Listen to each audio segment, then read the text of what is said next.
ওয়েস্টার্নের খাওয়া আমাদের দেশে এই মুহূর্তে সবচেয়ে এক্সপেন্সিভ খাওয়া। ওখানে ওনার মাঝে মধ্যে যাওয়া হয়, এমনভাবে বললেন যে প্রায় উনি যান। ভাই আসিফ মাহমুদ বিলটা কে দেয়?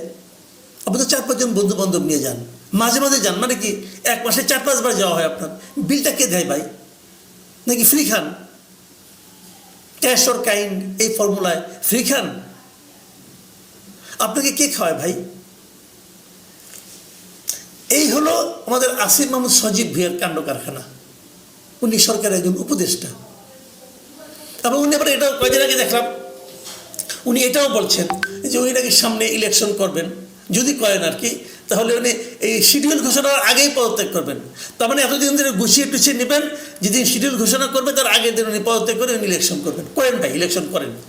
আপনার যে ইমেজ এর মধ্যে তৈরি হয়েছে, আমি আমার অভিজ্ঞতা থেকে বলতে পারি, আপনি যদি একা একা ইলেকশন করেন, মানে যদি কোনো পার্টির সঙ্গে জোটবদ্ধ হয়ে না করেন, যে কোনো একটা পার্টি থেকে করবেন, আপনি বিএনপির সঙ্গে জোটবদ্ধ হইলেন না, বিএনপির মার্কা ছাড়া যদি আপনি ইলেকশন করেন, যদি এনসিপি থেকে ইলেকশন করেন, ভাই আপনি করেন, আমি দেখতে চাই আপনি কেমন জনপ্রিয়তা অর্জন করছেন।